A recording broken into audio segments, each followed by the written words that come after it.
Hey guys, Matthew here with emailties.com, where we help direct-to-consumer brands turn their high customer acquisition costs into profits. And in today's video, I wanted to share with you a few lessons, 7 to be specific, I've learned from sitting down with a friend who's charging $150,000 onboarding fee plus 20% performance fee on top of that.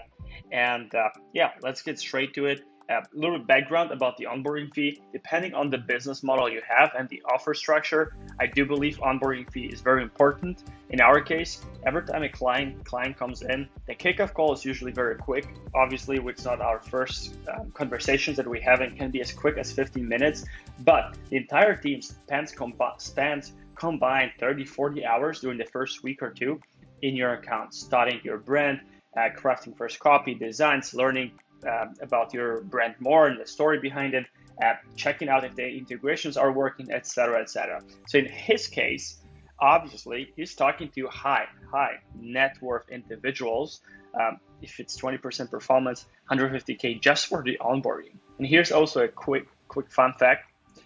In order to go through the onboarding process, you have to bring 3 friends that could be potential clients. They don't have to become the clients, but potential clients. You have to make 3 introductions, and they have to be done before they actually begin to work. If you don't do that, you won't qualify to be their client. And I believe this is a good position to be in.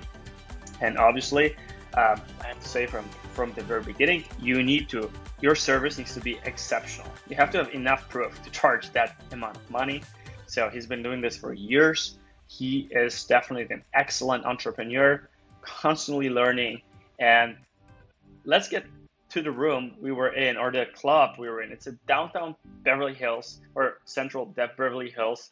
I don't know if this could be considered downtown, but obviously Beverly Hills, if you've never been, you see all the Hollywood stars. You see a lot of rich, wealthy people, not rich, even extremely wealthy people. Their average car probably there costs like $250,000. We're car fanatics with Claudia, my wife, so we always go there to just get some inspiration and be around these people. So in this case, we're invited to a private club. It takes 7 years to join.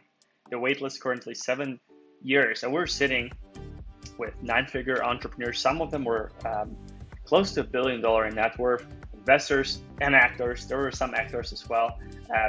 So very, very entertaining for us and inspiring. And clearly we're the dumbest people in the room, which is an excellent place to learn.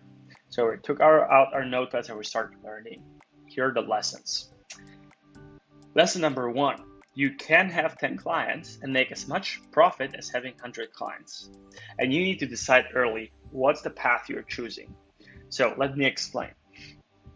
If he would be charging $15,000 instead of $150,000 onboarding fee, probably he could be having not 50 clients or how many clients he has, but 500 clients. And he could add more clients every single month. But also, he would have to make sure that the service stays superb with the influx of new clients. So that means more team members. You have to train them. You have to make sure that they're good and they fit the company culture. A lot of hiring, a lot of improvement on that part. And that obviously is something he doesn't want to do. He'd much rather have less clients who will pay him that super high ticket offer price. But in the back end, if he is going to make them more money, the 20% performance fee is also making way more sense.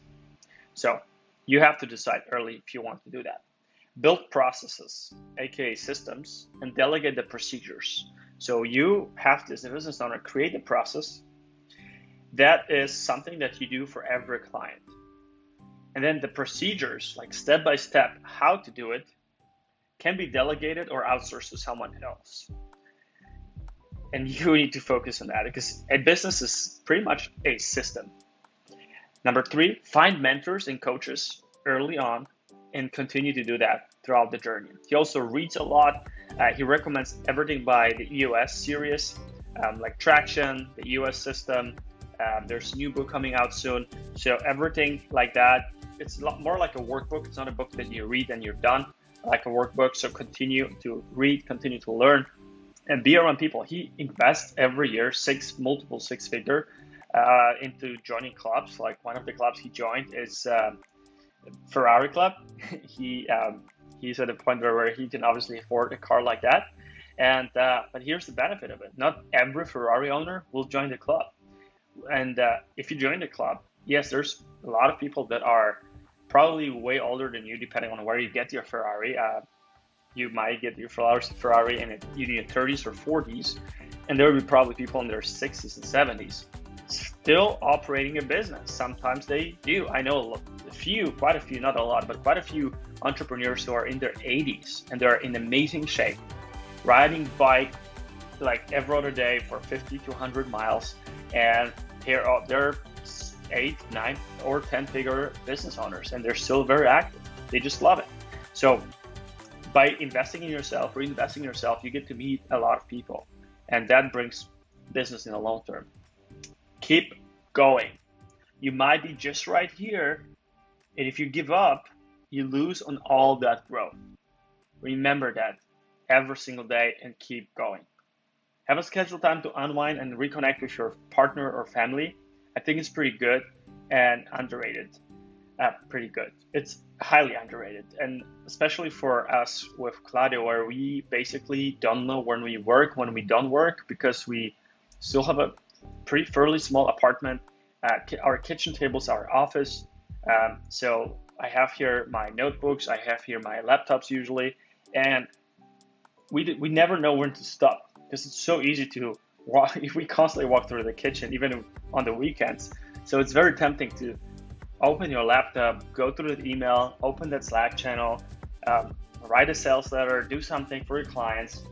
And it's all good. It's great to continue building your business. And especially if you do it with a partner that you love and you have the same vision, you still have to make sure that you guys have time to unwind, forget about everything. And he shared a story about his friend who every Wednesday, him and his 2 kids, no matter what you do, if you want to meet with them, you have to make sure that it's outside of this time, because this is the time for them. Every Wednesday they do it. There's absolutely nothing that stops them, and they meet.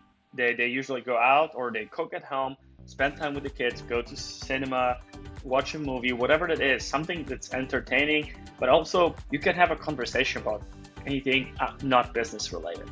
So, and that's good to keep you sane, because after all, I believe in 4 pillars of good life, which is health, love, wealth, happiness. And if you lose health, if you lose love, you're gonna be left with, it's gonna basically, the whole system's gonna fail. So make sure you spend time with people close to you. Focus on building a strong company culture. Again, reference to the EOS system. I believe I've read it once, but it was too early in my journey. I'm gonna reread it, all those books, since I love to read, and for purpose. I love to read for purpose. I believe these books have deep purpose. So strong company culture. For example, for us, even though our full team is remote, he doesn't have a remote. He has a remote team, but they also have an office or multiple offices at this point. But company culture. Every new team member has to read a certain book, or they have to go through the onboarding phase that not only talks about the tasks that they're going to have to do, but what's the company stands behind. So in our case, what we're doing on the Slack channel, I have certain automations that remind once a week or once a month every team member on what we stand for, what Emailtai standards are. And I'm a team member as well. My wife Claudia is a team member as well. So we live up to the standards. I'm not setting the standards just for someone else, and I'm gonna be neglecting communication. I'm not gonna show up every day, or 4 or 5 times a week, depending on your business model. A lot of people have 4 days now, weekdays, and I show up, and I want to make sure that everyone lives up to these standards. And we're if we say something, we do it, right? And once every quarter, we meet, we grab. We order food for the entire teams. That doesn't matter if it's overseas. We have team members in Europe, Brazil, and in Asia. Doesn't matter where they are. We just send them money for food and some and basically some bonus on top of that, just to hang out and just talk about their life, where they live, their culture, maybe their language. And yeah, that's what we do to build company culture. And the last 7th part before we get to the bonus section, get into the gratitude state every morning. Write down 3 things you're grateful for. I personally use the Stoic app or a Borrow Thing journal. You can do whichever you prefer, but I'm sorry, again, make sure that you get in a state of gratitude. This is so important, and I thought in the beginning that, hey, is this like a woo-woo thing? Because none of my friends and family members was doing it. And I started doing this. I fell in love with that. Journaling, reading, studying constantly. I don't see any of my friends, even if they're successful business owners, they don't do it. And they might be successful business owners, but usually there's some of the 4 pillars that is not really working out. Like relationships is failing, they are workaholics, maybe their health is declining when they turn 10, 15 years into the business because of the stress levels. So I never saw them getting to the state of gratitude or talking about it.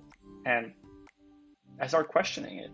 But if you get to sit around super high net individuals, very successful, and they tell you about it, I believe you should stop questioning it and just start doing it. So begin your day with the gratitude journal. Have some me time, even if it's 20 minutes, 15 minutes. We still don't have kids, but once we're going to have them, it's probably going to change. But find out these moments where you can sit by yourself for 5 minutes, 4 minutes, and think about the things you have. And the Stoics also teach you to do the negative meditation, where you basically think what would happen if everything you have would be taken away.